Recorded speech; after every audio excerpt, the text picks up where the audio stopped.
Hi, I'm Houssem Dellai, a software developer. In this video we will see some of the cool new features in Visual Studio 2013 and MVC5. For that I'll create a new project.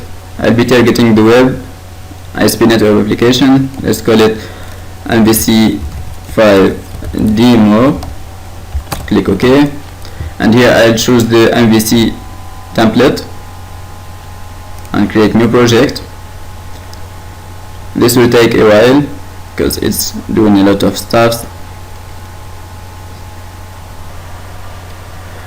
Here our basic MVC project as we know it. What I'm gonna do here is I'm gonna add a new model.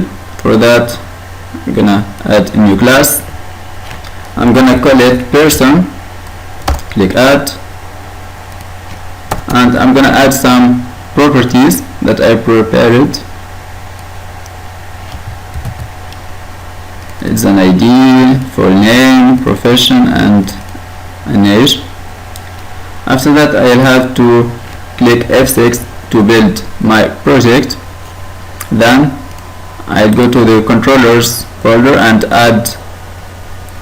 Here I'll get the option scaffold. This is the good option.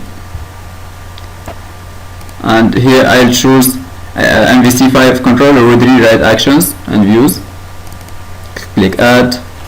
Yeah, I'll be call it to give a name for my controller and specify the model class that I'm targeting. Here I'll make a new data context. I call it person's context. Okay, click add,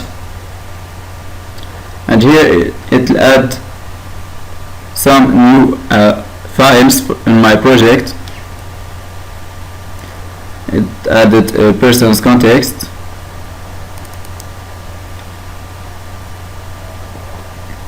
So the person's context will contain a table of persons called people.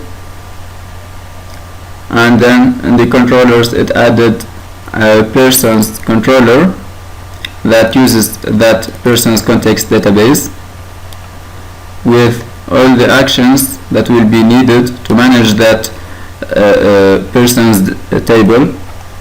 I can edit the table, edit a person entity, I can delete an entity, I can add an entity, and I can show all the entities.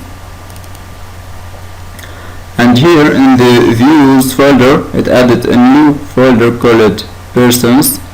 The persons folder contains some CSHTML files. These are the views for our project. From here I'll be able to create, delete, and get all the models from my database, and I can edit, and here I can view all the entities. So let's see it in action. I click F5 to access the controller. I'll use persons, and here I get a table is empty because I don't have any data in my table. So let's create one. Full name, let's call it Houssem Dellai. Profession, developer. Age, let's 24. Okay, let's create. Now it's added, and whenever I refresh I'll get the same data because it's stored in the database, and they can just delete it. That easy. Delete. Now I have no entities in my database. That was our demo. Thank you.